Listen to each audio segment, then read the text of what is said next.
What is happening, everybody? I'm so thankful that that was not one of those Christmas songs that makes us go, we hear that Christmas song far too much.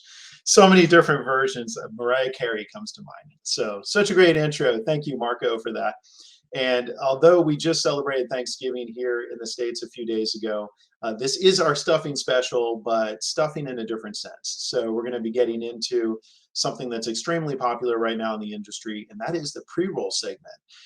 Obviously, this is something that's been a popular segment for some time because a lot of people, quite honestly, are not that great at rolling their own joints. We know that when we were younger in high school, college, even today. So obviously being able to buy a turnkey solution that is a pre-roll in a pack of singles or of more is obviously becoming more and more common in your local dispensary. So we'll get into that just now. First, I want to start off with getting into a bit of the basics of one of our webinars. If you have not joined us, thank you for joining us again.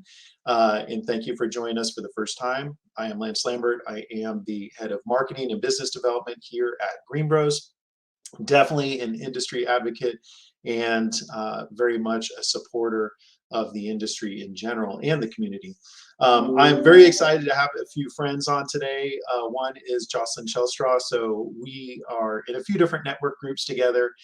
She's a big supporter and very cannabis conscientious, as she likes to say. So very excited to be having her on just now. We'll get that introduction going. And then also Fredrik Rading from Custom Cones, who also is a great supporter of the industry and the community. So some of the housekeeping, we have a great team with us. We actually have several individuals, both from our sales, marketing, and from our engineering department. Because while we're going to be talking about some of the trends around the pre-roll segment of cannabis, we are going to also be talking about a new solution that we've brought to the market to help with those of you that are actually doing pre-rolls at scale. So we will have individuals who will be able to help you out, and that's over, depending on which side you're looking at, the chat and Q&A. So feel free to pitch up any comments or any questions that you might have. If it's something that they can't answer, or if it's something specifically for our guests, know that we'll get into that typically about the last 15 minutes of the presentation. But feel free to ask away whatever it pertains to, whether it be something that we're discussing in general, something specific to headset, something specific to Custom Cones USA. Again, just put your comments over to the side and we will definitely answer them as quickly as we can. So other things I want to get into, obviously really excited about the holidays, you guys. Something that's being celebrated in California. Matter of fact, there's a big group, Normal, put on an event at the beginning of November to commemorate the 25th anniversary of Prop 215. That was the medical proposition that passed here in California back in 1996. Before that, Prop P, which had its 30-year anniversary this year, that passed back in 1990. So we have a machine that many of you know of called the 215 DT or 215 dry trimmer. That's our tabletop dry trimmer. That is being put to rest, if you will. It's being passed on to pasture. It's been a phenomenal machine, but we do have a newer iteration, which is the M Lite. Definitely a game changer. The throughput is twice as efficient as the 215 DT and a bit easier to clean. It's more of a commercial grade, but the 215 has been a phenomenal machine. So if you have any additional questions, I just saw Tim pitch up. Tim is one of our excellent territory managers based out of Denver. He knows this machine inside and out. Feel free to ask any questions of it, but really stoked that we have this promotion and it's available to everyone. It's a special $49.99 that's going through the end of the year. So want to get that out of the way. Also, we are really, really excited to be back on the circuit. A lot of you are in the industry, you are a part of this community, and you know that a big element that supports moving forward with legalization, with normalization, with erasing the stigma and tabooisms that exist is the conventions and trade shows. So very excited. Many of you, including ourselves, went to MJ Biz just a few months ago. More recently, we went to Lift & Co., the show that is the largest north of the border up in Canada, based out of Toronto, the province of Ontario. It was great seeing some of our Canadian friends at that event, as well as our partners and many clients that are very content with our machine. So thank you all for coming out. What's coming up? We will have a presence at Tim and Taylor Blake's Emerald Cup, the Harvest Ball, which is occurring next weekend up at the Santa Rosa, Sonoma County Fairgrounds. in Northern California. We will also have a great booth to exhibit our latest N-line system along with a few other machines at the NCIA show, which is being held in San Francisco this year versus San Jose. So for those that are attending, don't forget it's moved back up the peninsula to the famed Moscone Center, just off Market in San Francisco. Beyond us being there and present with our equipment to see our guests, we will have a special guest, Ed Rosenthal, that will be there and sharing his brand new book that he just released, again, about 6 to 8 weeks ago. So if you're able to make it, definitely do attend. So glad to get all that housekeeping out of the way. I would like to now introduce our two guests. This is really cool because, again, Jocelyn and I were actually with one group. Well, I get to be the industry expert on that group from a marketing perspective.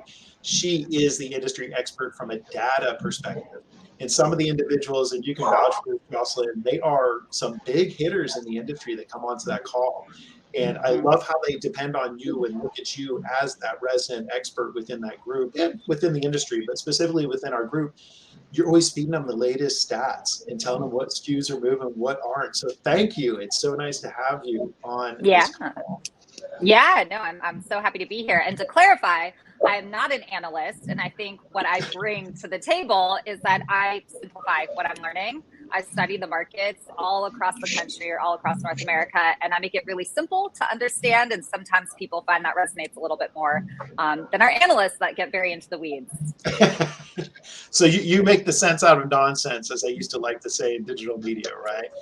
Well, exactly. And then just being boots on the ground, it's like I'm taking all of the learnings as I'm traveling across North America, and it helps me make sense of the data because then I'm like, okay, I'm studying the markets. This now makes sense to me why this is happening. So definitely.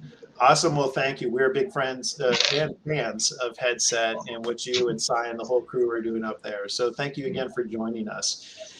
We also have, coming from the beautiful and great, albeit a little wet right now. How's it going up there, Fredrik? You guys have a flu? Pretty good. It's been raining a lot, but yeah, we're making it. Staying true to it. So we definitely want to thank you for joining as well, because while Jocelyn brings, I believe, a phenomenal objective perspective to what's going on, specifically in this segment of SKUs in the industry, you bring a little bit more of a subjective perspective, right? Because you're working with these companies that are looking for the right consumables in order to put out the best product. Yeah, so we've visited a lot of facilities and worked with a lot of people on making their pre-roll lines. So yeah, we've learned a lot about pre-rolls and how to make good ones. Awesome. Well, thank you both. And we'll definitely jump into some numbers just now with the presentation and then just kind of have it as an open dialect, kind of banter back and forth, if you will, because I'm sure, again, a lot of our listeners and viewers are interested to see what's going on. So without further ado, we will kick the presentation off here. And let's see, again, if you have any questions, we have several individuals. I see Lisa. We have Tim. I know we have Ryan on there, as well as a few others that are in the chat and Q&A. So feel free to pitch up anything. If we don't get to it straight away, know that we will definitely get to it during the Q&A session. So this is the stuffing special, tapping into the pre-roll market. Obviously, there's a few puns there, but it's something that is very relevant. Again, just listening to what Jocelyn's had to share over the past year, to be honest, on our calls, our weekly calls, this segment is growing exponentially. I was a bit surprised as a connoisseur and a consumer myself.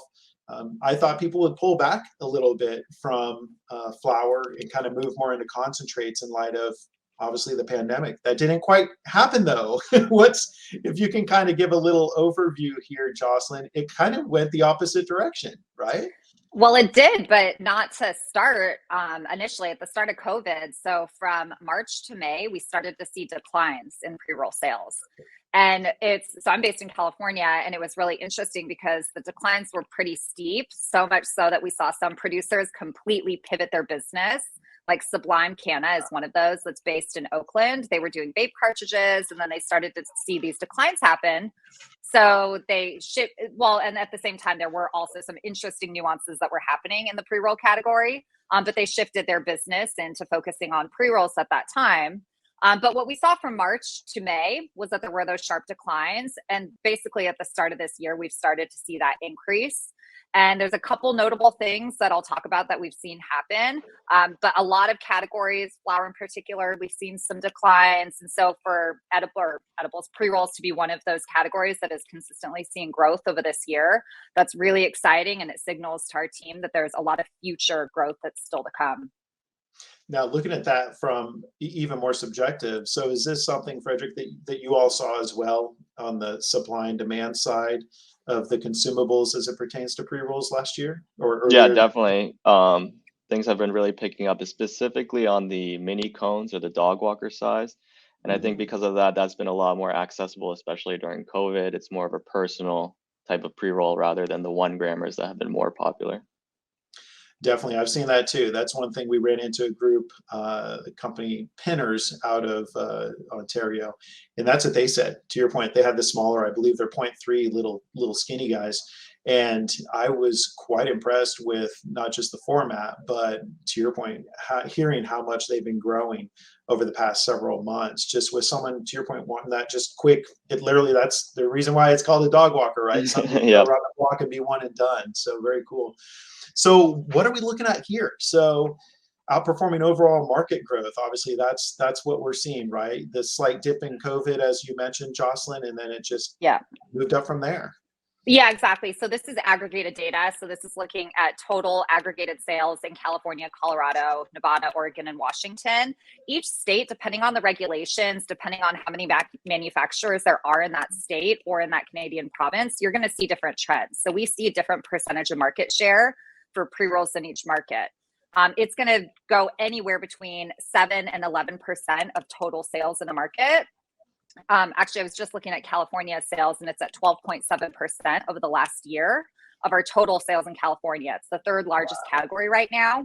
Obviously, flower makes up the largest percentage of sales at around the mid 30s, 40% of sales. Then vapes are going to be somewhere in the mid 20% of sales, generally across every market. And then you'll see it's, pre-rolls and edibles have kind of been competing neck and neck.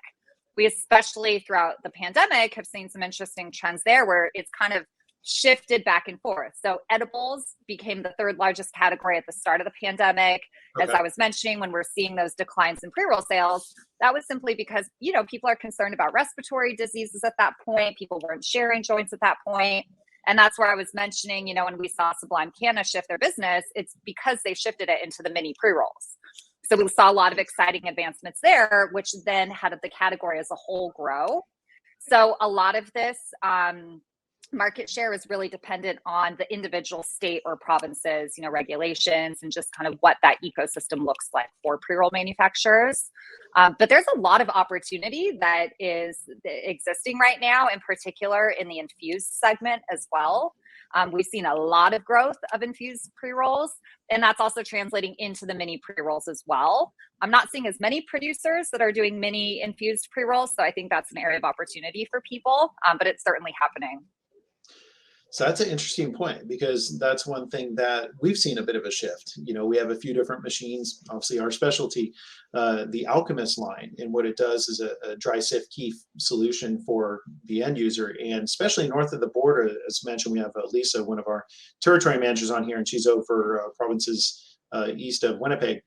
And all of a sudden, the demand for that machine, which a lot of people don't realize, that you aren't needing specific license or permit if you're doing dry sift versus CO2, ethanol, butane extraction. So similar to what you're saying, we've seen that uptick. And we actually had an LP swing by the booth 2 weekends ago now. And that was one of the first things he said is, I've added 4 SKUs to my lineup because of this machine, because he's pulling out, essentially he's making gold out of what would be considered waste, right? The biomass or the trim. And that was a big element. To your point, he was either sprinkling, rolling, or actually selling as an individual SKU, the keef from the trim. And doing quite well. So I think that's interesting to hear. Now, another thing that I gleaned, because for the longest time, and I mean from the early mid-teens, I'd say up at least until 2017, 2018, it seemed that flower was always 50% plus minus of sales. And what you're saying now is that's dropping below that half market share. So that's something that you're saying likely was contributed to COVID and some of the shift in SKUs as far as consuming, right? So moving more towards the edibles or drinks, elixirs, etc. So Yeah. just Well, I just think not quite what it was. yeah, I mean, definitely. If you think back to even 2018, I mean, flower market share made up 70% of sales in some markets. So Yeah. I think this is a signal of new product innovation, new categories that are being developed. I mean, just think about how many new products you've been in the industry for an incredibly long time. I'm 3.5 years in. And just the amount of new categories of new products that are being innovated. I think people, as new consumers are coming in, then they're going to be interested in trying different categories. And so we've every year have been seeing flower market share decline. It's not to say that not as many people are interested in purchasing flower. It's just to say that the market share is declining, but more consumers are coming in and they're interested in purchasing other categories as well. Yeah. And you point out the obvious. You're up in where I originally came from, up in NorCal. I'm down in SoCal, but even again, for you being up in Washington, that's the same thing for all of us. We're on the West Coast. And I think it's interesting how the shift away from smoking or ignition in general, right? So I'm guessing that has quite a bit of an influence to some people. That is almost becoming a bit taboo or something that's a little frowned upon in certain markets, as opposed to even vaping maybe versus igniting. So I think that's kind of an interesting dynamic. It's a good point you make, where some markets, hey, 60, 70% a few years ago, but others just kind of continuing to move down as mainstream taps into looking to alternatives outside of big pharma, alcohol, et cetera. So interesting stuff. So looking at this one, the growing demand for cones. So this one, getting into, again, it's one of those things, Fredrik, that's really in your wheelhouse. I know it's a little more subjective, but tell us a little bit about what's going on with this slide. And I know you worked in conjunction with Headset on some of the statistics. So if you could kind of give us a little insight on this. Yeah, so kind of in line with what you guys were saying, a lot of pre-roll brands are looking to expand their lines, and the two big areas I would say that they're looking to expand is definitely in multi-packs with the mini cones, so doing like 10 to 12 packs of 0.3s, getting it to like around an eighth of flour and then selling that. Or they're looking to get into the infused market, and so they already have a standard pre-roll line and they're looking to expand into that infused market, which has been growing massively. Honestly, I think infused pre-rolls is probably the future of this industry, just because they're harder for consumers to make at home, where they can roll their own joint, but to do all the work to put the oil in the joint and make it burn well and everything is extremely difficult. And so when manufacturers are able to make a high quality infused pre-roll, that actually adds a lot of value even to the regular roll your own consumer. Definitely. And that's one thing I see some of the comments from, it looks like Michael Spangler in the chat, kind of talking about, I like that, the salad bar, balanced layers of, different parts of the plant, obviously within a pre-roll. Great way to iterate it, that people are looking for that diversity and maybe for a little more punch. I mean, that's one thing, right? When you start adding in some of those concentrate elements into a pre-roll.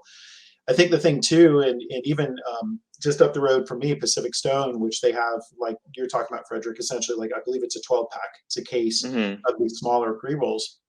They seem to find that perfect niche because, again, the convenience factor, right? Isn't that what it really comes down to? I know that's why Amazon is so big, is obviously it comes down to convenience, but that we're not any less susceptible to consumers taking that shortest path when it comes to convenience and consumption as well, correct? That's kind of what I'm thinking. Right. And then something I saw really interesting in the latest Headset pre-roll report, I think you guys just published that last week, was that the Canadian market, the pre-roll makes up around 26% of the total market, something around that. And so I just found that really curious. Is that because Canadians actually smoke more pre-rolls, or is it because it's federally legalized there? And so therefore it is at a cheaper price, or they're producing it at a larger scale and therefore it's more convenient or more accessible. So yeah. We found that interesting too. I think our assumption was that it was coming down to price point, that they're much cheaper. And that is one of the things when we're thinking about infused pre-rolls, it's, consumers are looking for a bang for their buck. And so that is, when it's a cheaper item, when they can get higher from it, then that makes a lot more sense. And I think that is probably the case in Canada as well. It's just a cheaper price point. Very cool. And so that's, I think it's another good thing. And Frederick, you brought that up, just having been up there to Toronto. I think federal legalization, like you said, also is a factor. And then where and how it can be consumed. That's a thing that a lot of people don't know. I was just sharing this with an individual in the industry yesterday. I said, it still trips me out. You rather you're downtown or you're on your way getting dropped off, at the airport. People are consuming anywhere where you can legally consume tobacco. You can legally consume cannabis. So there's that designated smoking area outside the doors to Delta, say, and there's people consuming. And it still trips me out that all of us are in similar generation to where we did not grow up with this, where it was just publicly consumed. Even in San Francisco, yes, there were people that niche consumed in parks in certain areas, but it was never just an openly, I'm going to stand on the corner with a few people smoking cigarettes and smoke a pinner or Right. smoke a dog walker with them, right? Yeah. And I see some interesting comments on the side here too, actually, because infused pre-rolls were not allowed in Canada for a decent amount of time and since the Yeah. beginning of legalization. But actually, we have been seeing that, now brands are able to get infused pre-rolls approved by Health Canada. So I think that's going to be a huge boon to the pre-roll industry in Canada because, they haven't had that product available yet. So that would be very curious how that's going to affect the market share of pre-rolls in Canada. And That from is a data standpoint, so in Canada, we are seeing it's 0.1% of total sales infused pre-rolls at this point. And then in the States, out of the markets that we're looking at, which would be 14 different states, it's making up about 32.4% of the pre-roll category. So that's how much, market share that infused pre-rolls are making up. So very new to Canada, but 0.1% at this point. I did not, and that's a really good point because Frederick's spot on. They actually enacted the legalization for adult use October 17th of 2018, but they didn't bring, to your point, Frederick. It's a different term to me, but they reference it as cannabis 2.0 when they introduced concentrates, literally a year anniversary to the day, so October 17th, 2019. So for all intents and purposes, like you said, the opportunity for concentrates essentially hasn't been around but more than a few years. And even then, like Quebec, you go to Montreal, they put a moratorium on it. So I can see that where there's a little bit of differential between markets. So, well, this is another one, and I think, Frederick, you might have some familiarities, but machines being essential to move pre-rolls at scale. Now, I know you offer a bit of the equipment and obviously the automation beyond just the consumable element of this. Is that something you're seeing when you go into some of these, or when your team goes into some of these facilities and LPs? Are you seeing more of an automation solution for processing versus 3-5 years ago even? Yeah, so as Grant said in the comments, labor cost is a huge factor in making pre-rolls. Like we've been into earlier on, facilities where there's 30, 40 people working with knock boxes in a room, and they're running it like 24/7, trying to just keep up with demand. And even then, they weren't even able to keep up with demand. So automation has been really huge, but it has definitely been more in the Canadian market. And I think that is just because of the federal legalization. They're able to concentrate their production facilities in one province versus in the US, you have to have a large enough state to where automation makes sense, at least for the pre-roll production, since these machines are very early on and they're extremely expensive. And so, it's been a big part of the industry turning to automation. Yeah, definitely. And that's, this is a good slide that we just brought up here. Production machines brands are using, I cannot believe, 63%, because to your point, a lot of them are utilizing in friends with Toby and Patrick over there at Futurola. I know how much success they've had with the knock box and how people utilize the rocket box, which is kind of rudimentary versus a full automation system. But just touring a facility last week, again, up in Carpinteria, one of the larger licensed producers, and they're doing 1.5 million pre-rolls a month, and they're doing it with 4 knock boxes. And I was just like totally blown away, because to your point, those must be some serious shifts they're running in order to cover that production, especially when you're having to come in within that 10% variance of weight that's disclosed on label. So quite an interesting space for sure, right? Where it's just continuing to move towards what necessitates in fulfilling that supply and demand on the consumer side with regard to pre-rolls. Yeah, So definitely. let's definitely Crazy stuff. So yeah, definitely appreciate all the comments. Again, shout out to Rick, Dan, Michael, all you guys that are pitching up and sharing comments. Dan mentioned really quick, Fukushima moon rockets have infused joint dialed in up here in Canada.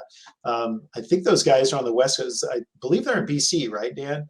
I know there's a lot of culture and craft that's predominant on the west side of Canada, similar to the States.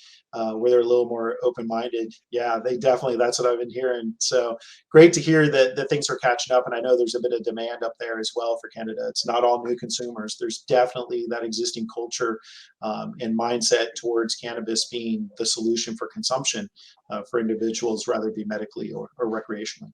Well, cool. Well, I think we're going to get into a little demo really quick here.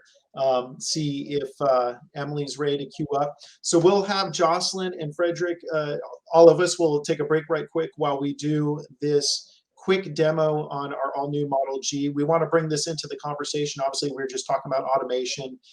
When you're talking about automation specifically in prep for the pre-roll, Fredrik, you and I have had conversations about this, as I have with others that are in that space, that the grind is the win. It really comes down to, rather it be integrity of crutch, making sure that your pre-rolls are not canoeing, or whatever term you use, making sure it's not ripping up one side.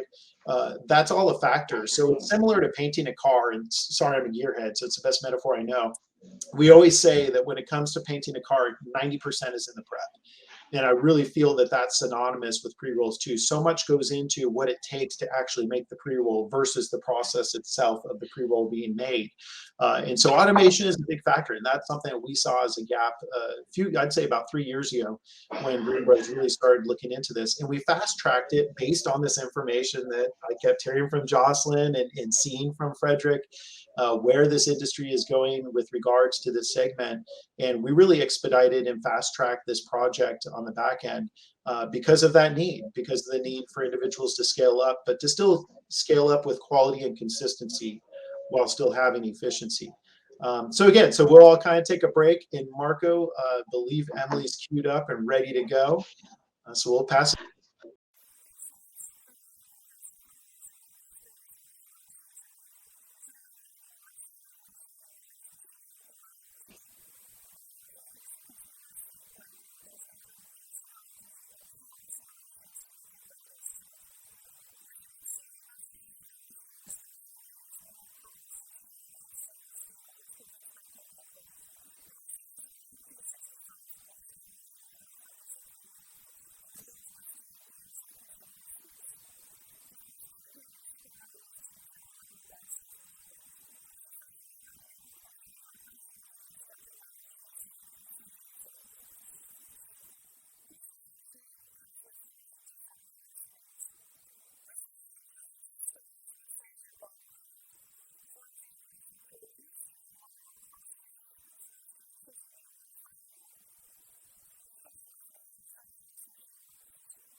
All right. Definitely. Thank you for that insight, Emily. And we are excited about this machine. I mean, again, this is something that we feel will be a bit of a game changer. As she mentioned, that is actually the V1 that you saw right there. So that's what we had debuted at MJ Biz back in October. And now we're actually looking at leveling it up before its hard launch, which is occurring early Q1. So really excited for what's to come. Some of the prototyping and the actual R&D outwardly that we did was with our friends up at Cookie's Tree Lounge in Northern California, specifically in Southern Humboldt, just there in Garberville. And talking to Jonah Carrington, who's a GM of the operations up there, he was very impressed. You know, they loved it. The methodology in which they were processing flour, essentially grinding it up for their pre-rolls, was quite rudimentary. And an interesting point that he shared with me is that 70% of all Cookies products are actually processed through that facility up there in Humboldt. So they're one of the only entities that not only sources their flour from local farmers, along with genetics from their local farmers up there in the Emerald Triangle, but technically they're even bringing flour in from outside, from Lake County, from Nevada City, other parts of Northern California, in order to meet the demand that they have. But they were very impressed with the machine. So talking about the V1, V2, so what's going to be the final iteration? Let's just say that that 60 pounds per hour is a conservative number at this point. You know, we don't just make stuff, we take it and make it better. And that's the advantage of being a true CNC machining operation, not just based in the US, specifically in Las Vegas, which there's other companies based in the US, there's companies based in Washington, companies based in Nevada, even Vegas, that some might consider competition. But the difference between us and them is we actually manufacture these machines. We do R&D, we do design, we have a full engineering team and prototyping operation that exists within our facility in Nevada, and source all of our raw goods domestically as well, whether it be our stainless steel, our HDPE plastic, our Brothers Motors, etc. So why consistency matters. This is one thing we always talk about. You know, that consistency is really important in still maintaining quality and efficiency along the way with that consistency, but reducing costs, maintaining quality, saving time. That's one thing that I know a lot of people in the comments talked about, just how much time, and there's other aspects, right? Trimming takes time, sorting takes time. Obviously packaging takes time in general, but saving time and energy. And then also the brand recognition because of having that consistency, right? So that's one thing that a lot of people don't realize. It might be cognitive or subconscious. There's a reason why Starbucks is so popular, because if you get your pumpkin spice latte up there in Kent, Washington with Fredrik, or if you get it down in Oakland with Jocelyn, or even myself down here in Ventura, all of us are going to have a fairly consistent product. That's something that that company has strived to be able to put out. So a quality grind is a significant cost savings. I'm all about saving the terps. For those that have known me for some time, that was a campaign I started over at Bovida. It's all about saving the terps because, again, if the cannabinoids are the engine, the terpenes are the steering wheel. So to get that true concert effect, we don't say entourage effect anymore because that's putting a focus on one element, and THC is not the only element. So to get that true concert effect of cannabis in whole flower, it really needs to be an element of maintaining the terpenes via the trichomes, as well as the cannabinoids in the biomass themselves. But maximizing pre-roll potency. So again, being that something like a terpene is such a volatile compound. I mean, this is something that there's a reason why you open a bag and you smell that aroma, whether it be the citrus from lemon haze or it be the pinene from your favorite strain. That is something that's off-gassing because of the fact that terpenes are so volatile. So making sure that they're properly ground and not emulsified. You don't need to mill flour all the way down to little specks of dust. That's something that Fredrik will tell you firsthand is not the most advantageous grind to go for quality in a pre-roll. Better quality of joints, that obviously yields higher price, that equals better margins for yourself, your partners, your retailers, etc. Particulate size. So one thing Emily shared just now, there's 3 different options of screens that actually are included with this machine.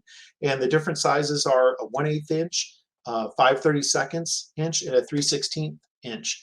So there's individuals that I know, especially those that utilize the knock box or rocket box. They like to use a finer grind by the crutch and then a little bit more coarse grind at the top. That helps with burn, that helps with stability at the crutch. So these are factors that you can take into consideration when utilizing something like the Model G for processing your biomass to be used in pre-rolls. Low friction. So that's another thing. She explained it really well. It's not the easiest word to say, but the machine itself is a bud deconstructor. It's not a grinder or a miller per se. The reason why we do use the term grind is because it is so synonymous with the process here in the States. Obviously, again, our friends up in Canada know milling is a more popular term. Traditionally, these machines that are on the market are more of an auger or a hammer mill style. So again, it's just that pounding and emulsifying the flour. This is the same process in our machine as when you're deconstructing a bud with your thumbs and actually separating it from the stem. So that's what makes it more efficient. This all allows for a much better UX experience. So that's smoother smoke, smoother pull, more consistent in burn. Again, all factors into the best ultimate pre-roll. So good stuff.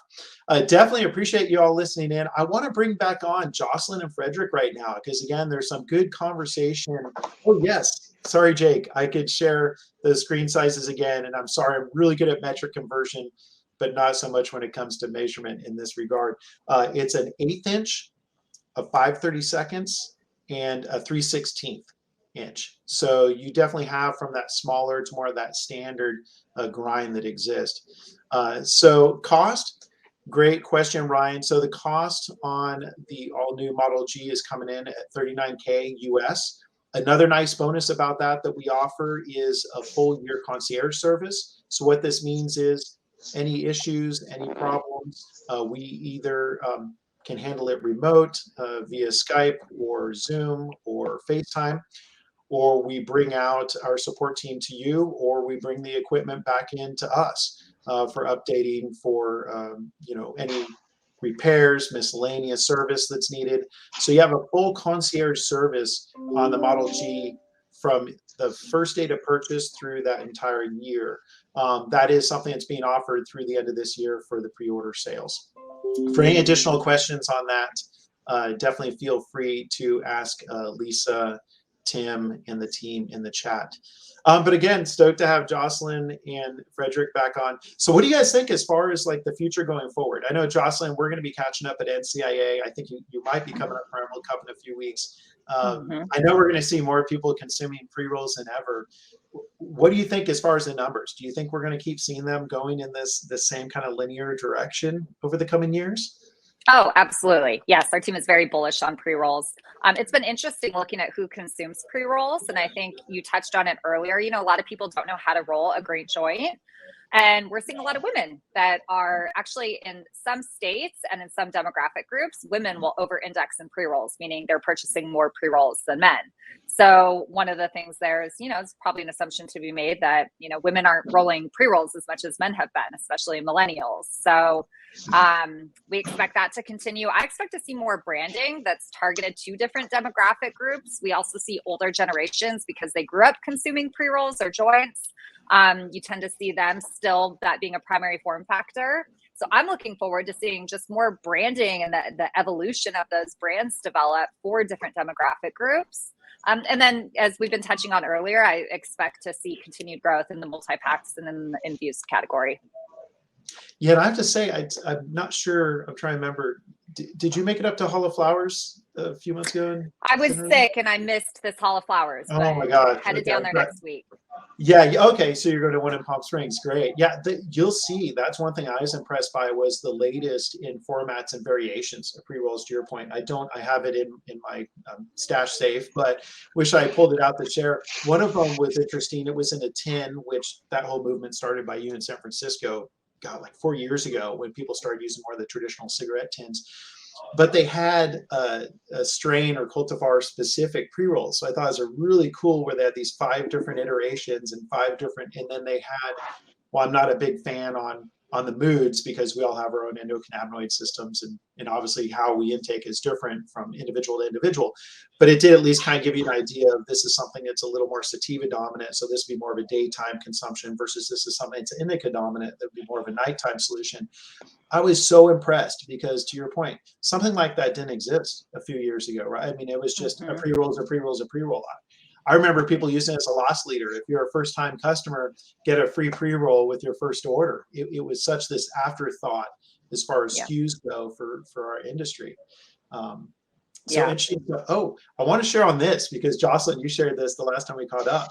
You all just did a white paper, which I'm a huge fan of white papers and industry studies. So the team just posted up right now this cannabis pre-roll, a look at category data and performance. I don't know if you want to touch on it really quick, Jocelyn. You guys, this is a nice bit of free information from a phenomenal company. So I'll let you elaborate on that, Jocelyn.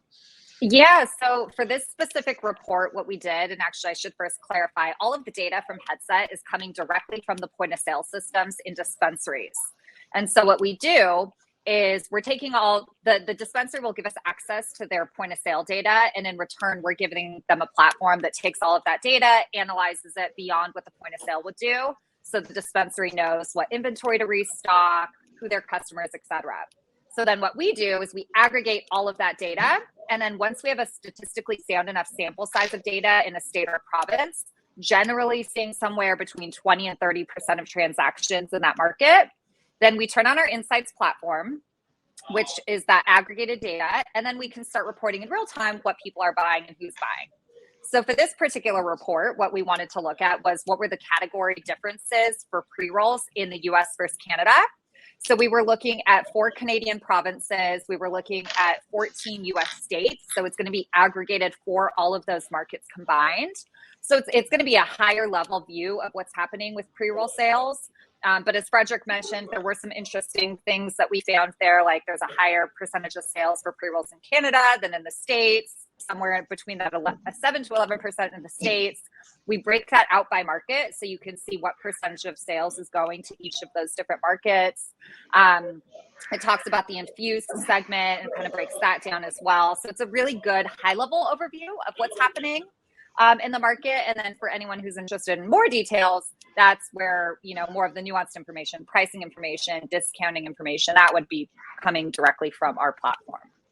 Perfect. And I see that looks like another special. So you all have the 20% off of the actual access to that information as well. So obviously, yeah, promo. Perfect. Yeah. And then Fredrik, I want to get into something I'm always trying to keep up, more so on the international side of things, just being a part of the global movement. I've heard, is this true, that there's going to be a bit of an issue with supply side when it comes to some of the materials, because not to compare it to toilet paper, but that is in the back of my mind as we have another iteration of COVID. So don't get me wrong, I'm heading to Costco tonight. But it sounds like it's not just toilet paper that might have an issue with supply logistically. Are you seeing that as we speak in the cone space? Yes, overall in the cone space, I would say there is a tightening in supply, mainly because the cone production process is very labor intensive. And so any industry that's labor intensive has been hit harder just due to the COVID restrictions, how many people you can have in a factory at a time, stuff like that. So that has tightened the supply a little bit. On our end, we've seen a little bit of tightening, but we actually try to keep our supply chains pretty fluid. So we have quite a few different facilities in different countries. And so we haven't been affected as badly, but yes, there has been a small tightening in supply. Gotcha. And that's what I think I was reading, exactly your point, Fredrik. As much as people think that everything's automated, that's just simply not the case, right? With cones, there is a lot of manual labor that goes into creating these. So, but you have one of your countries, I think a more predominant supplier is France, correct? As opposed to some that I think is more commonly like India or Brazil or. Well, France is actually where the rolling paper is produced. And so Nice. basically the only European countries that produce rolling paper are Spain and France. And then we take the rolling papers and we send them to countries like India or Indonesia, where they have, you know, lower labor rates for manual labor. And that's where the actual cones are produced, but the rolling paper is French. Nice. And your point, that is, I mean, with the amount of labor intensity that goes into these, it's not just simply a machine spitting them out like the Daily News traditionally, No. right? So a lot that goes into it. Yeah. Perfect. So what are you seeing? And I know I asked Jocelyn, so the same question to you. Are you seeing a continued path of this exponential growth of these SKUs in the coming years as more people, I guess, more mainstreamers come on to consuming and more markets come on to legalizing domestically and internationally, with word from Germany and Mexico and Costa Rica all coming online soon? Do you see it continuing on that path from your perspective as well? I do, and I think the pre-roll space is one of the most interesting spaces in the cannabis industry, just because of the amount of variety. I think the only other segment that can compete is basically edibles, with all the different types of foods and drinks that you could produce. But with pre-rolls, there's so many different types of paper, so many different sizes, so many different types of filter options. So the experience can be so customized to what specific segment in the market or specific type of personality. And so I think that's what's most dynamic about pre-rolls and why it's going to continue to grow exponentially, is because you have that such a large variety and selection that it is really intriguing to the customer to try out all these different types of options. Yeah, makes sense. Perfect. Well, we do have Matt Carlson asked, where will the white paper be available? So I know Wes is getting ready to answer that just now, but yeah, Matt, you can find that on Headset's website. We can pop up the promo, I think, just now too, or Wes will share it with you. But it's a great insight. Yes, I mean, even though for Jocelyn, I think she shared that, this is from a segmented area of legal market, but they're keeping an eye on the market across the board, not just domestically, but obviously up in Canada, being the only first world country that has full adult use consumption. At least that's a part of the G7, which makes it very relevant.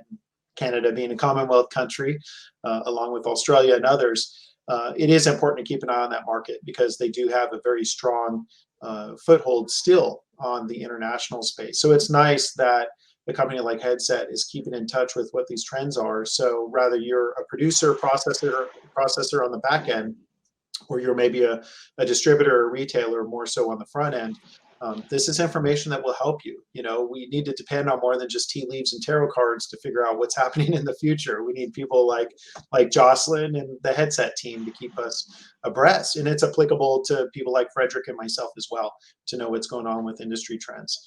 I think a majority of the other questions were answered. Yes, stainless steel. I know that came up. You all know that we utilize 316, and Fredrik, you just touched on this. We're actually working to get our equipment food grade certified, because we do use 316 stainless steel. And Fredrik, I know you go overseas like I do. That's a standard, like in Europe. They're going off of EGMP or good manufacturing practices. The EU has their own iteration separate than, say, Canada. So rather it be GMP, EGMP, so it's able to be certified in that instance, or just qualified for touching something that is medical grade. I mentioned that Germany announced unofficially last week. The official announcement will be coming, they believe, by December 12th. From the government in Germany. But with a government like Germany coming online, these things are more important than ever, to make sure that you do have that quality and consistency, and anything that's touching this plant matter, is maintaining a certain level of quality and consistency. So gone are the days of being able to use, maybe something that was originally intended for processing meat, say, versus flour. You need to make sure it's something that's purpose built for the application. Other questions? Yes, we got the price out, the concierge service, all great questions here. Let's see. I think we got through most of them. Lance, I have something that I think is just important when everyone's thinking about the data. Obviously, we're talking about a lot of the production side. But one of the things, and I don't know where everyone who's on this call is joining us from right now, but pre-rolls can be a very saturated category, right? As Fredrik was mentioning, there's a lot of different pre-roll companies. And so one of the things that I'm finding that a lot of the manufacturers are wanting to think about is it's how do you get shelf space, right? Like, how do you get retail distribution? How do you separate yourselves from the rest of the pre-roll companies out there? And one of the interesting things about the evolution of pre-rolls over the last couple of years is that pre-rolls are often seen as an add-on item. When we're looking at who's going into purchase, people initially weren't going into purchase just pre-rolls, right? They were going into purchase flower, and then a pre-roll would get thrown into the basket.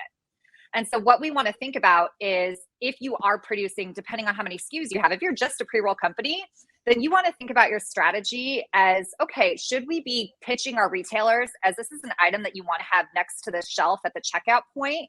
Because we know that these are high attachment items to other categories like edibles. So maybe if you're an edibles manufacturer, because there's a high attachment rate on those products, maybe you want to think about making a pre-roll SKU. So a lot of this, we want to obviously focus on making the best possible pre-roll out there. But what I'm finding is that a lot of people make this incredible product and they're like, well, crap, we don't know how to get distribution on this. We don't know how to set ourselves apart from the dozens and dozens of other pre-roll manufacturers out there. And because consumers are increasingly becoming more price conscious, if you look at the top pre-roll manufacturers out there, price point is a major part of their strategy. Yeah. So what you want to understand is, what are the discounts that different pre-roll companies are offering at the retail level? What are those price points? We're seeing this emergence of good, better, best pricing. So if you think about like a Marriott hotel chain, right? They've got their value-based hotels, they've got their mid hotels, and they've got their high-end hotels. This is what's happening in the cannabis industry right now. And we're increasingly seeing more people be very conscious of their dollars. And so you really want to think about, where are you playing within the pre-roll category? And then how are you going to get that retail distribution? So that's how, when you want to think about the data, it's not just to understand these high level category trends, it's really to understand how are you going to compete.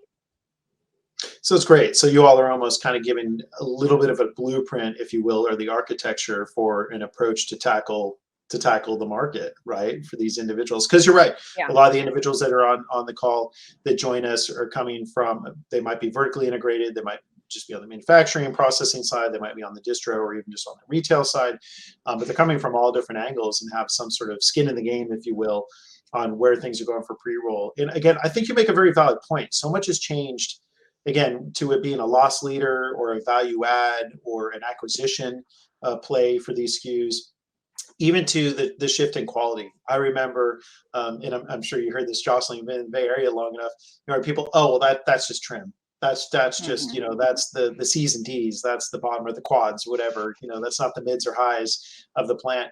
That's just not the case anymore. Some of these pre-rolls, I am totally taken aback by the level of quality and consistency. And to your point, an aggressive price, you know, so getting something that's a turnkey solution versus you busting out the grinder, busting out the papers. Again, I don't know about you all, but I've always been a microdoser. I always had a friend that was that quintessential quote unquote stoner that could roll a joint in literally 30 seconds. I would say that person is maybe 1 out of 10 consumers. There's just not a lot of individuals that could just roll it up like the Marlboro man with one hand and be one and done and pass it over. So it's really creating more of a need and more of a demand. Also, your point on it skewing towards the female demographic, I think that's a very valid point too. The stereotypes of people thinking only guys smoke. I know that consumers in general, traditionally, it's been a dominant, you know, 64 to 67%, typically around male consumers to female consumer. But we're seeing that demographic shift, and what's being consumed and how it's being consumed is relevant to that shift too. So for those of you that are creating these SKUs or have these SKUs, be mindful of that. That's, again, something I'm not saying California is always the leader and always the industry, advocate that has the best practice or best methodology.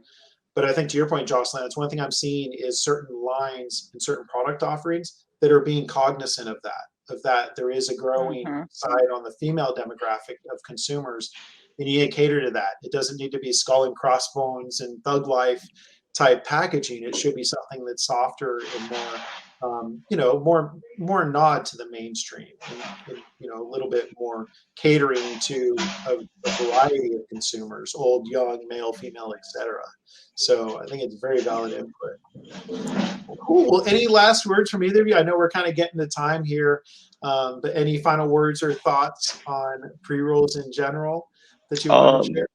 I think Lisa brought up a pretty good point. It seems like, one of the things that the grinder does best is that it removes the stems. And that's what we've heard over and over again from manufacturers, is that the grinding is such an important step, and also the sifting is such an important step because that's the first step of the pre-roll process. So if you mess that up, you're messing up everything else down the line. Like when you go to pack your pre-rolls and you tamp them down and you have stems in it, it's going to rip the pre-roll. Now you lost the cone. You lost all that labor time to put all the material in there. Now you have to cut it open and, you know, reuse the material. You lost probably some THC on the paper. So just starting off at doing the grind and the getting rid of the stems from the beginning is just going to save you so many headaches and make the whole process so much simpler. That's an excellent point. You're right, Fredrik. I didn't put enough emphasis on that. And that's part of that grade that catches on the bottom is essentially it's an automated sifting solution. Now you can do your QA going back on cookies. You know, they'll still do a QA on the trim, make sure, and they'll actually go through the sifted stems because there will be a little bit of residual to pull out. But still, to your point, they were like, this makes such an impact because people don't think about that. Those stems are sharp, and they do. They obviously, in many instances, you know, they gouge out the edge of the pre-roll, and then at that point, you don't get a proper drag. And it's tedious. I've seen that before, cutting open the pre-roll, putting it back through the process. Like you said, you're already worried about losing both cannabinoids and the trichomes in this processing.